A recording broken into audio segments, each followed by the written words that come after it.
பொறந்தது ஊரில் திருத்துறைப்பூண்டி எங்கள் ஊர். கல்யாணம் பண்ணி போனது தஞ்சாவூர். ஸோ பொறந்தது அங்கே. அதுக்கப்புறம் வந்து அப்பா வேலை இதெல்லாம் சென்னை வந்துட்டாங்க. ஸோ நாங்கள் அதனால் படித்தது எல்லாமே சென்னை தான். நாங்கள் எப்போ கல்யாணம் ஆச்சு? எந்த வருஷம்? எனக்கு வந்து ஆக்சுவலாக வந்து ரொம்ப சின்ன வயசுலேயே கல்யாணம் ஆச்சு.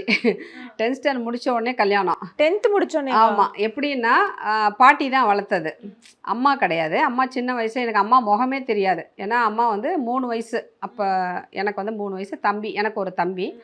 ஸோ அவன் வந்து 1.5 வயசு. அப்போவே வந்து அம்மா இறந்துட்டாங்க. ஸோ இறந்ததுனால அப்பா வந்து 2வது வந்து கல்யாணம் பண்ணிக்கவே இல்லை. எங்கள் அப்பா பண்ணிக்காமல் பாட்டி தான் ஊர்லேருந்து வந்தாங்க. அதனால தான் எங்களை நிறைய என்னோடய சேனலில் வந்து நிறைய வந்து எங்கள் ஆத்தாவோட இது, ஏன்னா அவங்கக்கிட்டேயே வளர்ந்தது. அவங்கள பார்த்து அவங்க தான் ஒரு இன்ஸ்பிரேஷன். இன்றைக்கி குக்கிங்கில் வந்து இன்றைக்கி ஒரு ரோல் மாடல்னால் எங்கள் பாட்டி தான். Prista Premium Women's Wear. Let your body love it.